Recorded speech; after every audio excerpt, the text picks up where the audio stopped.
नमस्कार और स्वागत है आप सभी का जेप सीयूईटी में, जहां हम आज बात करने वाले हैं सीयूईटी यूजी 2025 के इंग्लिश लैंग्वेज पेपर के बारे में।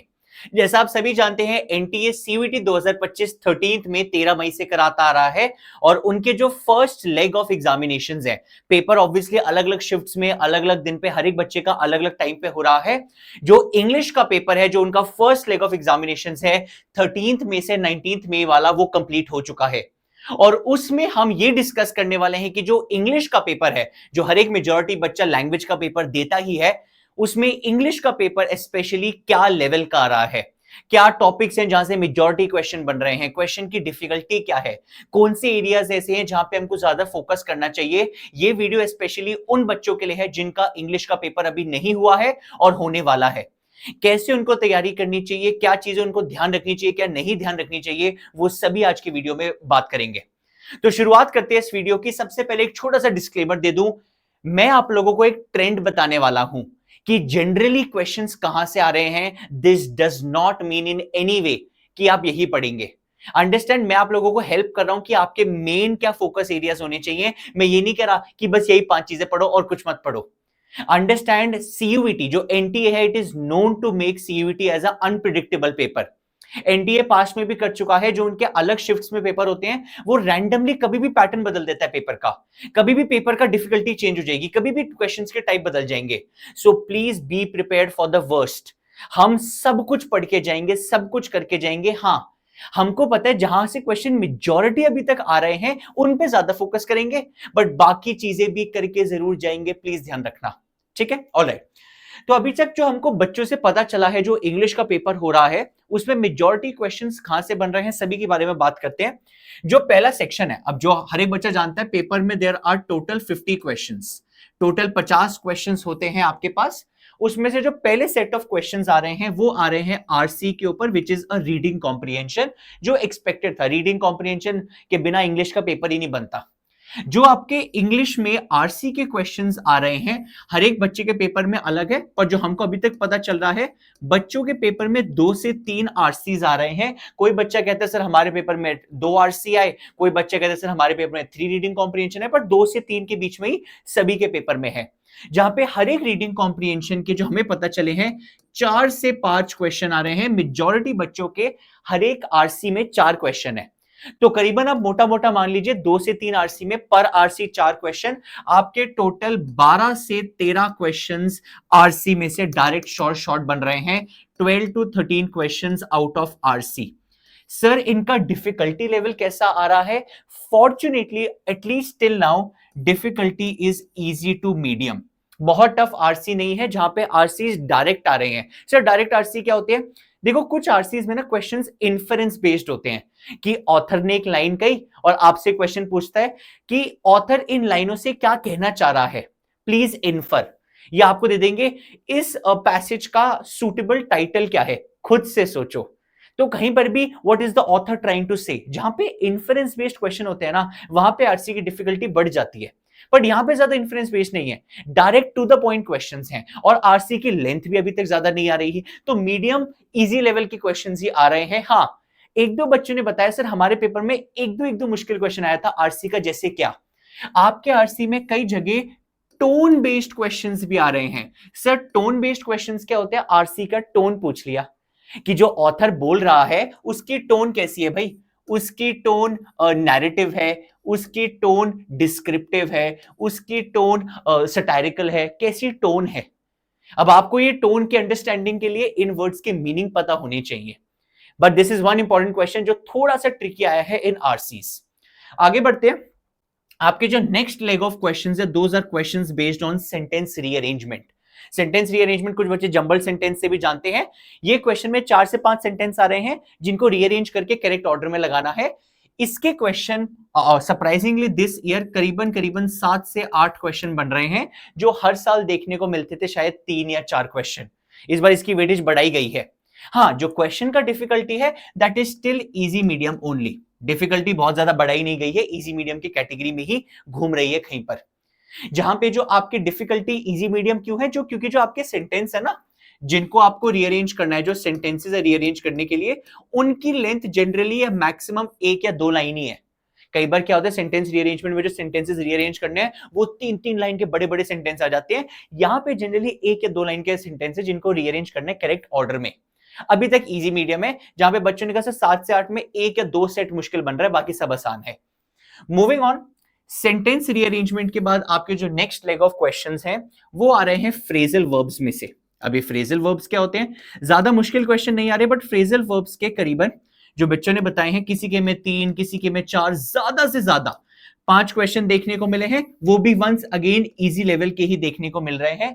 सर कैसे कैसे होते हैं phrasal verbs? Phrasal verbs are generally क्या कर रहे हैं, ये ना एक वर्ड उठा रहे हैं, जैसे सपोज इन्होंने पुट उठा लिया और अब पुट के ना सारे फ्रेजल वर्ब्स दे रहे हैं। भाई एक होता है पुट ऑफ, भाई there is something called as put up as well. Similarly suppose एक ले लिया टेक, तो टेक आफ्टर भी होता है, टेक अप भी होता है। ये सारे फ्रेजल वर्ब्स उठा रहे हैं और इनके फिर मीनिंग पूछ रहे हैं या इनका यूजेज पूछ रहे हैं। ये एक फ्रेजल वर्ब सेंटेंस में 4 तरीके से यूज्ड है, किसमें सही तरीके से यूज है, that is phrasal verb for you. Moving on, phrasal verbs के बाद आपके जो क्वेश्चंस देखने को मिल रहे हैं वो देखने को मिल रहे हैं इडियम्स एंड फ्रेजेस में से। इडियम्स एंड फ्रेजेस में से अगेन ये एक बार फिर बहुत टफ लेवल के इडियम्स फ्रेजेस नहीं है। ये इडियम्स फ्रेजेस वही है जैसे जो हमारे साथ बच्चे ज़ेप में हमारे साथ पढ़ रहे थे, वो जानते हैं हमने इडियम्स एंड फ्रेजेस उनको कुछ मेमोराइज करने के लिए दिए थे। सर इडियम्स रटने पड़ेंगे मेमोराइज? एब्सोल्युटली। जितना टाइम फ्रेम आपके पास है, obviously in a longer duration, अगर आप तैयारी बहुत लंबे टाइम से करते हैं तो हम रिकमेंड करते हैं रीडिंग से अपनी वोकैब इडियम्स इंप्रूव करिए। But in a shorter span आपको मेमोराइज ही करने पड़ेंगे, रटने ही पड़ेंगे। हम बच्चों को हर साल, इस साल भी अपने बहुत बच्चों को एक पूरी लिस्ट दी थी, उसी में से सारे इडियम्स आ रहे हैं, ज्यादा मुश्किल नहीं आ रहे। Suppose burning the midnight oil, ऐसे टाइप के आ रहे हैं which is not very very tough, बहुत इजी लेवल के या मीडियम लेवल के आ रहे हैं। अगेन क्वेश्चंस इससे बन रहे हैं करीबन 3 से 4 से 5 क्वेश्चंस। अगेन आपकी डिफिकल्टी लेवल इजी या मीडियम, ये नहीं कहूंगा कि मैं सारे इजी आ रहे हैं, कुछ मीडियम लेवल भी आ रहे हैं, थोड़े से हायर लेवल के इडियम्स भी आ रहे हैं। इडियम्स के बाद आपका जो majority chunk of the paper है वो आपका आ रहा है वोकैबुलरी। वोकैबुलरी एक सेक्शन ऐसा है जो अभी तक बच्चों से पता चल रहा है गेम चेंजर सेक्शन है और इसकी वेटेज बहुत बढ़ा दी गई है। आज से पहले जो सीयूईटी के पेपर्स होते थे 22, 23, 24 में, उनके में आ जाते थे 5-6 क्वेश्चन ज्यादा से ज्यादा। इस साल जो क्वेश्चन देखने को मिल रहे हैं वोकैब के, बच्चों ने कहा सर 9 से 10 क्वेश्चन वोकैब है। कोई बच्चा कह रहा है सर मेरे पेपर में तो था ही बस वोकैब। और यहां पे आपके डिफिकल्टी लेवल मीडियम हार्ड लेके गए हैं। यहां पे इजी मीडियम नहीं है, यहां पे कुछ वर्ड्स मीडियम है तो कुछ वर्ड बहुत हार्ड भी जा रहे हैं जो समझ ही नहीं आ रहे हैं क्या है। और क्वेश्चंस जनरली आ रहे हैं in the form of synonym, in the form of antonyms, in the form of one word substitution. Synonym होता है भाई एक वर्ड दे दिया उसका सिमिलर मीनिंग वाला ऑप्शन देखो, एक वर्ड दे दिया इसका ऑपोजिट मीनिंग ढूंढो। वन वर्ड सब्स्टिट्यूशन, भाई कह दिया someone who does not believe in God is called, अब ऑप्शन में से देखो answer atheist. One word substitution के क्वेश्चंस आ रहे हैं। अगर मैं आपको कुछ रेफरेंस के लिए कुछ एग्जांपल दूं, हमने बच्चों से लिख के कुछ नोट डाउन जरूर करे थे options, just for your small reference आपको मैं बताता हूं। जो आपके वोकैब के वर्ड्स आ रहे हैं, दीज आर वर्ड्स लाइक, जैसे बच्चों के पेपर में वर्ड आ रहा है आर्टिकुलेट, आर्टिकुलेट। बच्चों के पेपर में वर्ड आ रहा है एमिकेबल, एमिकेबल। यहां पे वर्ड कुछ मीडियम भी थे कुछ हार्ड भी थे। वंस अगेन जो हमारे साथ पढ़ते हैं हमने उन सभी बच्चों के एग्जैक्ट वर्ड्स दे रखे हैं। बच्चे कह रहे हैं सर जो आपने लिस्ट में दिए थे ना, सारी जो आपने लिस्ट दी थी मेमोराइज करने के लिए, उसी में से सारे वर्ड्स आए हैं। तो आपको ये वर्ड्स बहुत ध्यान से रखने हैं, कुछ कॉमन वर्ड्स हैं कुछ हार्ड भी थे। Just to give you a reference, हमने सारे नोट डाउन करे थे कुछ important words. Word like pacifist, pacifist word आ रहा है। Words like fastidious, words like fastidious, जो जितना मेरा एक्सपीरियंस है हमारा पिछले कुछ सालों का सीयूईटी का, हम उस 5 साल के एक्सपीरियंस में बता सकते हैं ये वर्ड्स कुछ इजी भी थे कुछ मीडियम पे थे कुछ हार्ड वर्ड्स भी थे। Pacifist, fastidious, jovial, acrimony, jovial, acrimony, acrimony, ऐसे वर्ड्स देखने को मिल रहे हैं। Words like abate, words like abate, words like lurid, ये वर्ड्स आपको वोकैब के कुछ देखने को मिले हैं पास्ट पेपर्स में जो अभी तक सीयूईटी हुआ है 13 मई से 19 मई, जहां पे कुछ इजी मीडियम भी है कुछ हार्ड वर्ड्स भी हैं। जो क्वेश्चंस हैं वो बहुत ज्यादा वोकैब के मैच द फॉलोइंग में भी आ रहे हैं। तो बच्चे कह रहे हैं सर मैच द फॉलोइंग में पता है क्या हो रहा है, थोड़ा सा अगर आपको थोड़े से भी 2 वर्ड्स भी आते हैं ना उनकी मीनिंग, तो आप ऑप्शंस देख के क्रैक कर पा रहे हैं। तो मैच द फॉलोइंग आ रहा है, डायरेक्ट एमसीक्यू आ रहा है, वन वर्ड सब्स्टिट्यूशन आ रहा है, ऐसे कुछ वोकैब के वर्ड्स पूछे जा रहे हैं, but vocab is the main game changer in the paper. अब जहां तक बात रही सर पूरे पेपर में क्या ग्रामर नहीं आ रही, सरप्राइजिंगली दिस ईयर अभी तक जो पेपर हुए हैं उनमें ग्रामर का प्रोपोर्शन बहुत कम है। I don't know why, for what reason, but आप एक्सपेक्ट करिए जो आपका ग्रामर का पोर्शन है, जो हर साल सरप्राइजिंगली सिग्निफिकेंट होता था, questions on active passive direct indirect tenses पे क्वेश्चंस, वो क्वेश्चंस बहुत ही कम आ रहे हैं इस साल, क्वेश्चन टैग्स बहुत कम आ रहे हैं, ना के बराबर देखे गए हैं। हाँ, कुछ कुछ पेपर्स में जरूर देखे गए हैं जहां पे बच्चे कह रहे हैं सर हमारे पेपर में ज्यादा से ज्यादा 4-5 क्वेश्चन देखे गए हैं, वो भी कुछ पेपर्स में।